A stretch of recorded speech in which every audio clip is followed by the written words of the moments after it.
you and I are both playing Monument Valley, except I think you finished it. Yeah, I just finished it a couple days ago. I have not finished it, although I don't know how much content there is. I'm on like chapter 10 or 11. Savor it. Oh, because it's going to be over soon. Just because I think that's the best way to appreciate it. I mean, There isn't a ton of content, but sure. But I think that's just the way to play it. Someone was telling me that it's a really good iPhone port as well. Like it's really good. Oh, interesting. Controls and like it looks good on the iPhone. And I was like, yeah, but why would you ever play it on the iPhone? Yeah, when you can play it on the iPad with a Retina display and it's beautiful. Exactly. It's gorgeous. You know, you want to play it with the sound up or with headphones on. And to play it on the iPhone just seems like a mistake. Like what you want to do is like sit on the couch or sit in your reading chair, whatever it is that you like. Where's your comfy spot? Wherever your comfy spot is in your house. Yeah, that's where you forget about everything else and just get absorbed in it. Yeah, exactly. Yeah. What's great is like it's the first iPhone game I've played in a while, or iPad game, I should say, that I've actually enjoyed. Like really? I haven't played iPad stuff for quite a while. I've gotten really turned off by it. It's funny. I feel the same way. But it was just so perfectly designed for the iPad. Yeah, it's it's just so people know what we're talking about. We're talking about a beautifully drawn and imagined iPad game called Monument Valley. And I don't even know what genre of game is this that we're talking about? It's a puzzle game. A puzzle game? Okay. I think it's a puzzle game. But the puzzles are awfully not challenging. Like there's so much not the point. Right. You know, like I find that it's trivially easy for me to guide Princess Ida, the silent princess, who's adorable, through the mazes and stuff, and just get to the next level is very easy. But it's also very obviously not the point. The point is spending time in this world. Yeah. Yeah, I think it sort of borderlines. It has more substance to it than, I'm going to forget the name of this game, but there was an iPad game that we both played. Sword and Sorcery? Sword and Sorcery, that's the one. Yep, I love that one. And I love that game too, although I didn't finish it, where it's just about the experience. Yeah. It's a very experiential thing. Like you get in there, you enjoy the music, the art is gorgeous. Yeah. And you're really not getting a whole ton out of the gameplay. That game had like an awful version of Punch Out in it.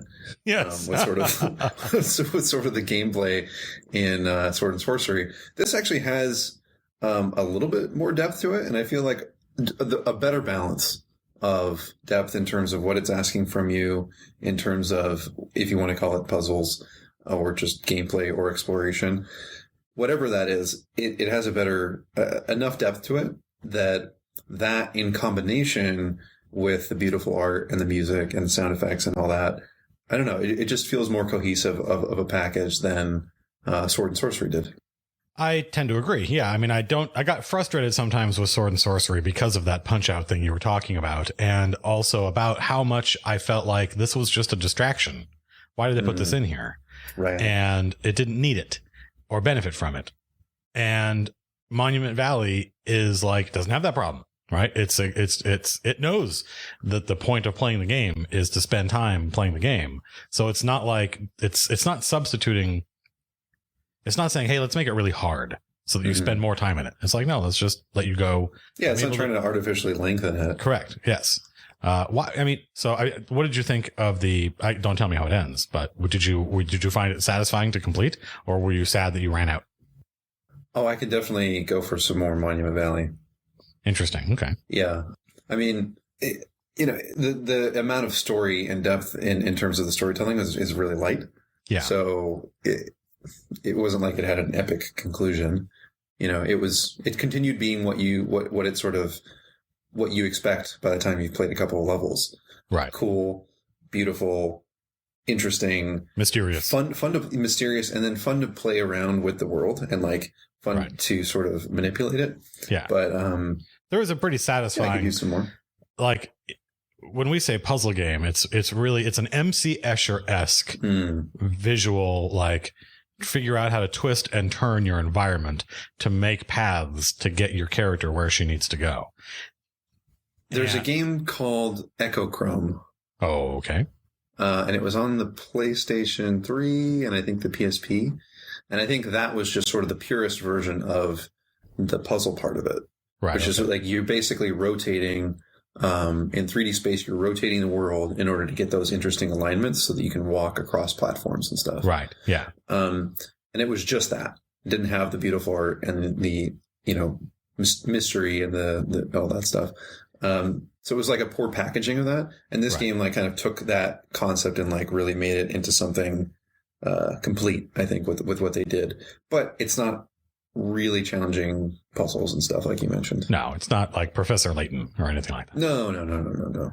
I mean, I guess what's interesting about it is that you and I, though, I think have just intuitively, both because we're male and also because we, we've played 3D games for so long and are used to 3D space. We worked at level editors and stuff like that. Yeah. Are way more comfortable with all the manipulation that's necessary. That's probably so. I think like average Joe would probably have a little bit harder time. Kind of. If you're listening, average Joe, we believe in you. You can do it. You can do it. It's fun. Okay, so now we're going to diverge, and I don't know how much there is to talk about Monument Valley, other than it's beautiful. Yeah, it's just a great experience. It's a great experience. Yes. Well, it's significant to me because it made me pick up the iPad for something other than comics.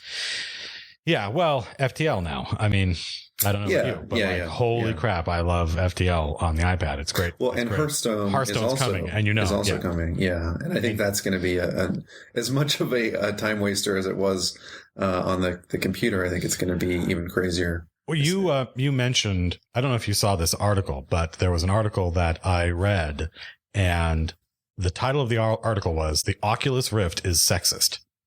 Have you seen that? I did not see that. And it was a very interesting, it was written by somebody who is a researcher but also like an activist, and had deliberately chosen a title that would attract attention. Mm-hmm. But the article was fascinating because it was about research on 3D depth perception in virtual worlds and how different the male and female brain are. Mm-hmm. in that respect. And once the author of this article saw that that women using the Oculus Rift found themselves disoriented and doing poorly, whereas men, I mean, not obviously on an individual basis, there's variation, but men as a gender found it a native environment and easy to do. She started trying to figure out, she started trying to track down what is happening. And she found all these interesting studies that show that like, and it started to get into like transgendered surgery and hormone therapy, where people like men going from male, people going from male to female, as their hormones change, all of a sudden find themselves like unable to grab the doorknob when they leave, and they miss it. They go, and they're like, whoa, what the fuck is going on? And it's very disorienting for them because now different parts of their brain are getting more or less activity than before. And it was just a really interesting read, and the science behind something that you like, because everybody working on the Oculus Rift is a guy, and because all the people who are using it are guys, it doesn't even occur to them that maybe the difference in our brains between men and women will in some way leave an entire sector of the audience out. Yeah. And I think we already see that really widely in gaming. I mean, because if you look at what's the most popular type of game, it's the first-person shooter. Yes, and it requires you to have a level of understanding and intuitive grasp on 3D space. The 3D space, yes. In a way that like it is completely basic and for us. It's very difficult to describe to somebody. Yeah, some like anybody listening to this podcast, I think, can pick up Halo and play it, and just not, they might not be good at it, but they get it. Whereas it's hard to describe to people that are used to it. Like a good friend of mine, Jim Murphy, who's in his mid 50s, would play Halo with my friends and I. You and I have talked about this before, so this is mostly for the audience, but like he would play Halo with us and he would do well. He would do okay. So he wasn't prevented from doing well, but when he had died and he was sitting there waiting for the match to end and he was watching me, and someone would run toward me and then run past me, I would be able to just spin around in an instant, and shoot them. And he's like, how do you do that? He goes, that I cannot do.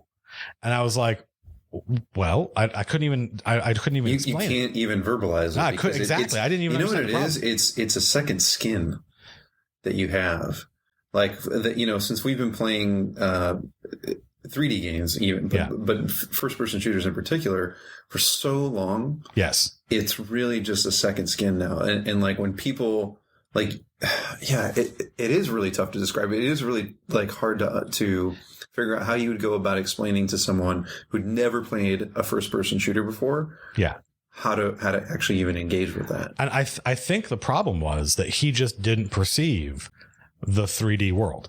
He saw the screen and he could see where on the screen. It was like playing. He was playing Doom. Or Duck Hunt. It was like playing Duck Hunt. Right. Yeah. Right. Like he could see and he knew he could, Doom is a better example. He could turn and he could navigate a map and stuff like that. But as I talked to him about the issue, I realized that like from my point of view, because I was modeling the 3D world in my head, once somebody was off my screen, my brain continued to draw them on. Yes. My brain is projecting their path. Yeah. And the longer they're gone, the fuzzier it gets. Right. But in the immediate, I knew exactly where that dude was. There was nowhere else for him to be. But from Jim's point of view, he could be anywhere. As soon as he was off the screen, from Jim's point of view, he disappeared. And that was an eye-opening experience to me, explicitly because like, it's not like, I mean, Jim was not necessarily as good at Halo as I was, but he could play it and have fun playing it with us. And that was, and I remember showing my mom like a Marble Madness game for the Xbox, and she would get stuck in a corner. And I thought, this is such a simple, fun game. She will like this, and she couldn't play it, and she'd get stuck in a corner. And when I would grab the controller and push one stick to turn the camera, she would freak out and go, "Whoa, whoa, whoa! What are you doing? Don't do that." Yeah, because that was not her native. She loved games like Q*bert. She played a lot of arcade games in the 80s. Right. And then the 3D revolution perspective. Exactly. And the 3D revolution left her behind. And it's just interesting how we take this shit for granted. And like the gaming landscape, I mean, for FPSs, I mean, obviously, like if you're in Japan, is an FPS or FPS is the number one category of game? I have no idea. I don't think so, but yeah. Certainly in America, it reminds me a lot, and I think we both, it reminds me a lot of, I read an article about medicine and the body of medical research, at least up through the 90s, and this still happens, is largely the medicine of men. Right? That the research is done on men primarily, and the people doing the research are men, and the doctors are primarily men. And so we don't get that a whole other, and that's the nature of video games, is that you start talking about the Oculus Rift, it's like, as soon as I hear that women are like, their depth perception is not working the same way ours is, I'm like, oh, of course brains are different. But before I heard that, I had no idea. It's actually funny because I think one of I don't know if I can actually, you may have to edit this out to think about it. I have that power. Well, I was just going to say, when you think about League of Legends, it's not a game that actually has that. It's inaccessible in a lot of ways. Yes. Right? There's a ton of depth. There's like the learning curve is huge. And you're not modeling anything. That was the thing that. But you don't have to model. You have to model the stuff that you have to model in League of Legends. You model on paper. Right. You don't have to, it's very two dimensional. It's stats, it's understanding rules. Oh, sure. Yes. But it's not, this is like a friend of mine at work, a mutual friend of ours, Chris Ashton, was like, one of the things about League of Legends that I don't play it is that it is not modeling anything. Like League of Legends is a simulation of League of Legends. Sure. Whereas, like other games are like Evolve is a model of hunting aliens. Like you can imagine, like it's like go watch Predator. This is what it's modeling, and racing games model something in the real world, whereas League of Legends is its own thing. That's interesting. I wonder why he has that sort of hold up with games like that. I know, but it's. I think it has to do with the fantasy. I think it has to do with the engagement. What brings you to games is often the fantasy of being this, that, or the other thing. Yeah, but you could say that like this is sort of similar to playing like a tabletop game or something. Oh, sure. Yes. Or that League of Legends is. Yeah. Well, but it's like the difference between American board games and European board games. American board games begin with a fantasy. We're going to fight World War II. And then they try to start designing mechanics that support that. Whereas European board games begin with the mechanic and then they paint a bullshit skin on it that they know it's not like Settlers of Catan is not a simulation of being a farmer. Right. It's just a good game. It's just, you're just moving blocks around and the blocks are different colors and they give those colors names like wheat and sheep and wood, but it has actually nothing to do with agriculture or anything like that. Whereas American games, even board games, really do try to simulate stuff. And it's just another, it's like that depth perception thing where you're like, you don't even think about it until somebody points it out to you. Like, oh yeah, different people engage with different games for different reasons. And some people need that. What is the simulation? What is the fantasy? And League of Legends doesn't really have one. But like the fantasy is I'm going to win. Right? It's like, what is the fantasy of chess? Really? There isn't one. I mean, there's an abstract, like you don't feel like you're a king when you're playing chess. you know, but it's an engaging game. So that's interesting. And then poker is the same way. What is poker a simulation of? Nothing. There's no fantasy there. It's just a game. Getting poked, I think is what's the fantasy. Is it really? Oh, well, that explains it. I don't know. That's a good name then.